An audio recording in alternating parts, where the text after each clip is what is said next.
Toute l'actualité du Racing Club de Lens en moins de 3 minutes, c'est tout de suite et c'est dans le JTL.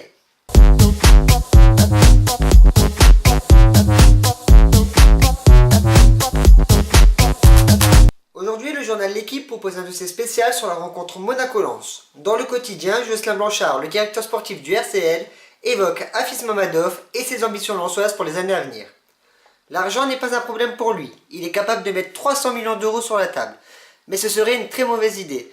On veut une progression maîtrisée par étapes afin de construire une formation capable de se maintenir sans frayeur et de jouer la première saison le milieu de tableau.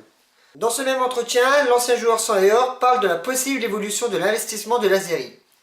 L'idée, c'est de s'appuyer sur lui entre 3 et 4 ans et à terme de devenir autonome. Preuve en est que Gervais Martel souhaite reprendre le contrôle total sur son club assez rapidement.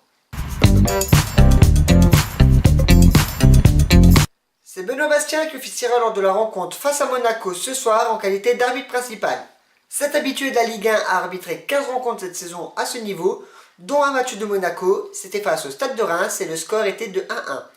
Cette saison, en championnat, l'Homme Noir a distribué 51 cartons jaunes et 4 rouges.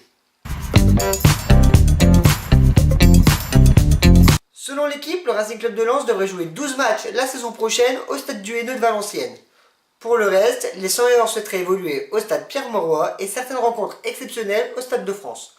A noter que d'autres stades sont venus proposer leurs services, comme le stade Charletti de Paris et le MMA Arena du Mans. Un point sur les classements individuels. En ce qui concerne les buteurs, le meilleur lensois est Johan Tousgar qui se classe 7ème avec 10 buts, tandis que Pablo Chavaria reste à une belle 11e place et 9 unités malgré son absence ces dernières semaines. Chez les passeurs, c'est Daniel Luboyol le mieux placé chez les Lensois avec une 16e place et 5 passes décisives, devançant ainsi Edgar Sali 19e. Bravo à Hakim Revani qui fut le premier à trouver notre joueur mystère d'hier, Eduardo. Aujourd'hui, un nouveau joueur, c'est parti.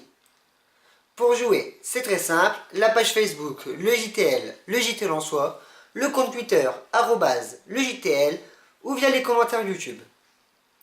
Merci d'avoir suivi cette 43e édition du JTL, n'hésitez pas à partager la vidéo sur les réseaux sociaux.